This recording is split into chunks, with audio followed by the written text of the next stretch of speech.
Eu estou aqui conversando pela internet com um advogado que é especializado em agronegócio e também em direito tributário, André Ricardo Passos, que vai comentar um pouco sobre esse assunto, sobre os últimos desdobramentos. André, primeiramente, seja muito bem-vindo ao canal do Boi, um prazer sempre falar com você. E eu queria que você comentasse esse assunto, que está sendo tão levantado agora nos últimos dias, especialmente hoje, e que já teve aí uma antecipação de declaração por parte do relator ministro Marco Aurélio Mello. Eu queria que você comentasse essa decisão dele, essa antecipação, e também toda essa questão como um todo que tanto interessa para o setor. Mais uma vez, seja bem-vindo ao canal do Boi. Sara, muito boa tarde à sua audiência. Na verdade, como sempre, é uma honra estar aqui com vocês e a provocação é legal, porque a gente tem como traçar aí um histórico, a partir das restrições impostas, que vieram lá de 2010 e culminaram com esse voto aí que você se referiu hoje, do ministro Marco Aurélio, no julgamento do Supremo Tribunal Federal em torno da constitucionalidade ou não dessas restrições para aquisição de terras por estrangeiros. Aliás, restrições, vale a pena frisar aqui nesse momento, já para começar a nossa conversa e aderir à sua provocação, que são, na verdade, uma regulação, Na verdade, essas tais restrições, na verdade, representam uma regulação sobre o tema, envolvendo um setor econômico que é o setor do agronegócio e, por sua vez, de meios de produção do agronegócio, um dos meios mais importantes que são as terras, tal qual existem em outros setores no Brasil, pela Constituição brasileira, petróleo, aviação, meios de comunicação, é um pouco disso que a gente vai falar para tentar contextualizar o assunto aí para o telespectador do canal do Boi e para que a gente possa, então, tentar traçar uma perspectiva em face desse julgamento havido na data de hoje, cujo primeiro voto foi proferido no sentido de reconhecer a constitucionalidade da legislação de 71, então, que impõe tais restrições à aquisição de terras por estrangeiros. André, como que você enxerga, então, essa decisão aí por parte do ministro Marco Aurélio Mello?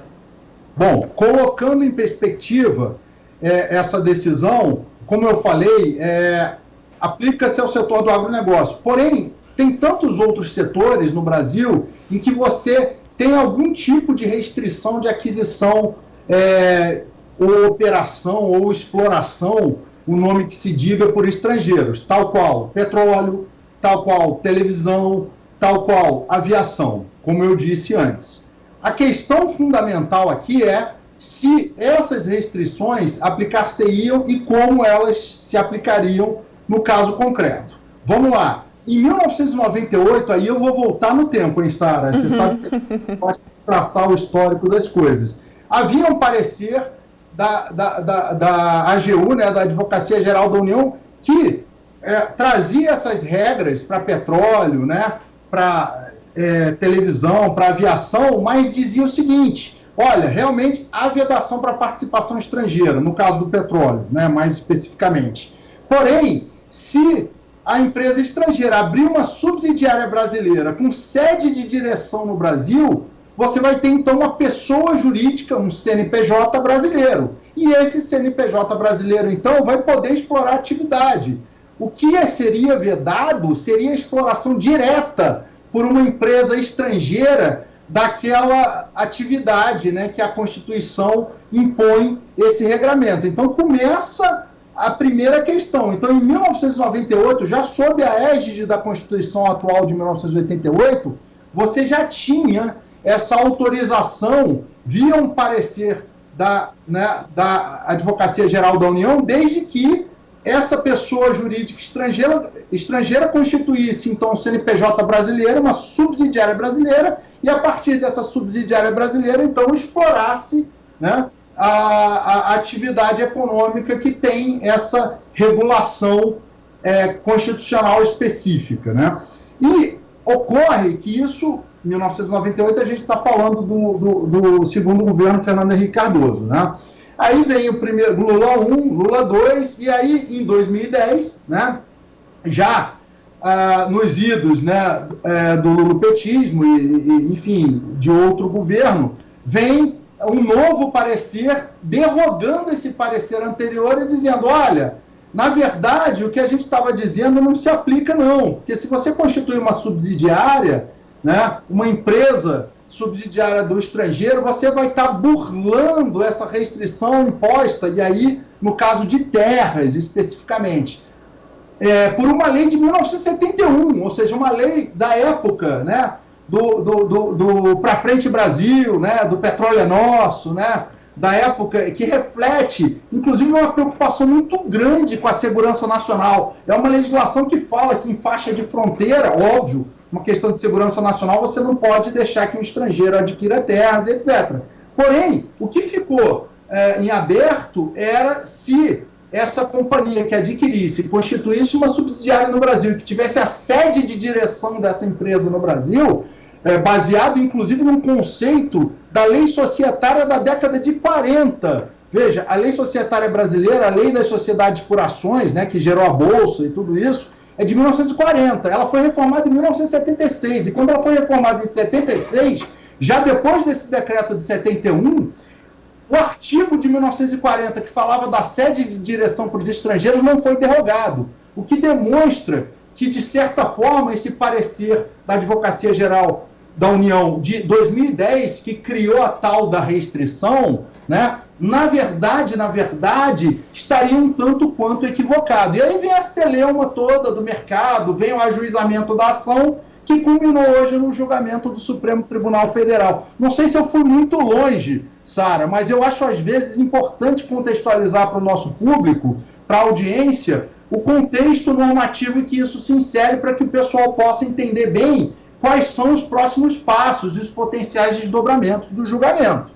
Com certeza, André, é muito importante trazer essa contextualização toda. E falando então nos próximos passos, né?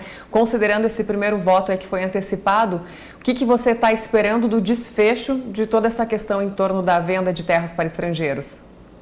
Então, a partir daí você tem um novo contexto, em 2010, né, um contexto que a gente teve toda, né, no segundo governo Dilma, toda a discussão lá da intervenção nos preços da Petrobras, etc. E, de certa forma, né, Sara, eu tenho visto você passando o pregão, os movimentos de mercado, todo dia à tarde, de certa forma isso está se repetindo, né?